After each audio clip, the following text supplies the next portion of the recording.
A president doesn't stay in Washington. A president comes to where you are to mobilize you, to get you interested in the political process, to get you interested in what's going on in your home state, in your country, so that you can truly have a better life, a better sustainable life, and to have the future that you truly want to have. So candidates in this race are Elizabeth Warren and Bernie Sanders. I like Elizabeth Warren, but she's flip-flopped too many times on Medicare for All. She's been pressed on it many times. Now, to her credit, she has released a plan on how she's going to pay for it and how she's going to finance it.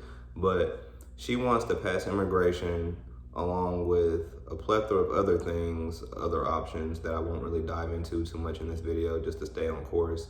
But it's really just a way of not wanting to do what Bernie Sanders wants to do, which is to really go after that income tax, which is what has to be done, which is why he's been upfront and said that taxes will go up for the middle class.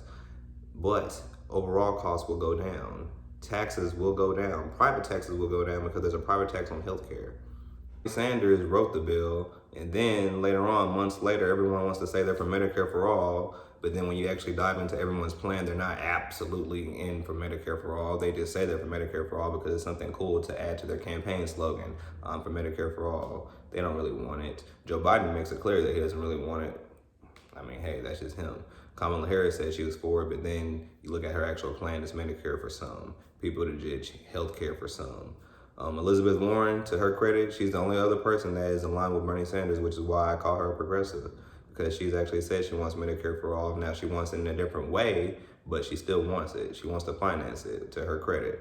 But I believe Bernie Sanders' option is the only way. It is the only way, because it truly does what needs to be done in this country. It starts the process of redistribution of wealth, and it also ensures that every person in our country has health care and has to worry about no cost in paying them in any way, shape, or form.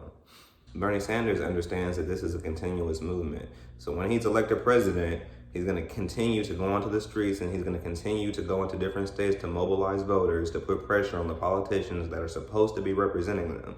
Politicians that are not supposed to be holding them back by any capacity, but they've been doing that because of the special interest that they are representing, the special interest that they're taking money from, the PACs that they're taking money from, the big businesses and corporations that they're taking money from. That's the reason why things haven't got done in Washington, and Bernie Sanders understands this. So therefore, when he is elected president, as opposed to Elizabeth Warren just trying to govern through Washington, kind of like how we already had with President Barack Obama, not getting anything done until the last second when you want to start passing executive orders when they do nothing ultimately, only to have Trump come in and to reverse them.